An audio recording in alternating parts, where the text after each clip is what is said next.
Hello everyone, this is Jack Hassamon. In this lecture, I will give you a very quick introduction about work study. Work study is the study of how people work. We study the work by measuring and analyzing time and motion of the people we study. We can study time and motion of raw material converting to final product. We can study time and motion of customers or patients as they move around our office or workplace. We study time and motion because we want to reduce time that they spend in our system. We want to improve productivity of our system, such as increasing input in a given time. We want to minimize human efforts in performing tasks. We want to minimize the number of human operators. The key reason in time and motion study is to improve productivity. Productivity is the ratio of the output over input. Output of the process we study could be how many pieces of products we make, how many customers we serve.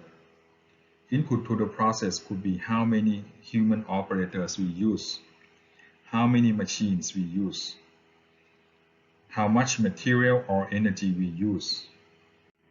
In general, we try to measure output against separate input to avoid the problem of unit conversion.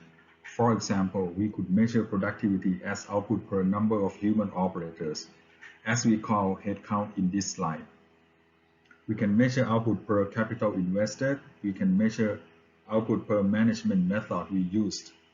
This third category is to compare which management method will provide better results.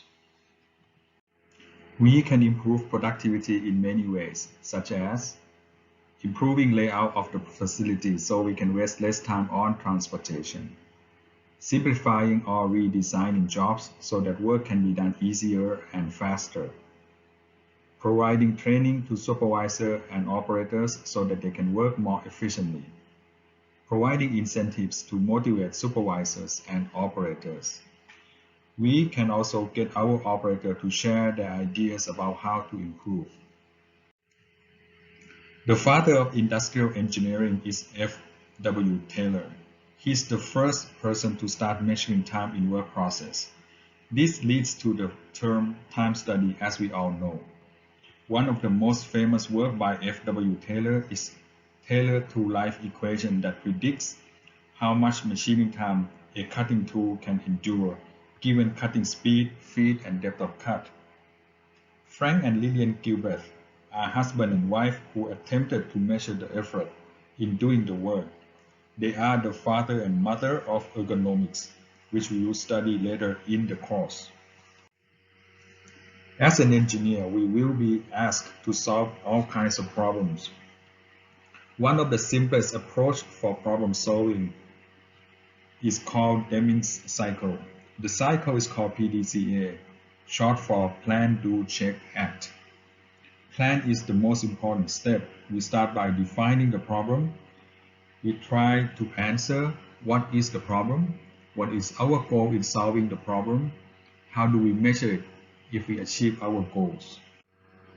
Then we gather information about the problem, observe real situation or real objects at real site, ask relevant people, what causes the problem? Are there more reasons or causes behind these causes?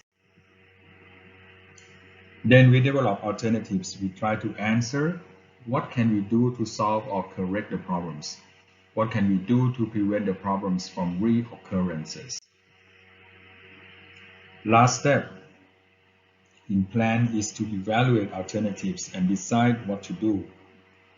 We try to answer what are the costs of each alternative? What are the strengths or weaknesses for each alternative? Which one is the easy to do and all can be done immediately? Now we are ready to take action. We explain solution to the management for approval. We implement the solution. Then we follow up on what we did. We try to check, did our solution solve the problem? Do we achieve our goal? Does it lead to a new problem? What can be done to smooth the transition? The last step, act, is to maintain the result if we achieve our goal.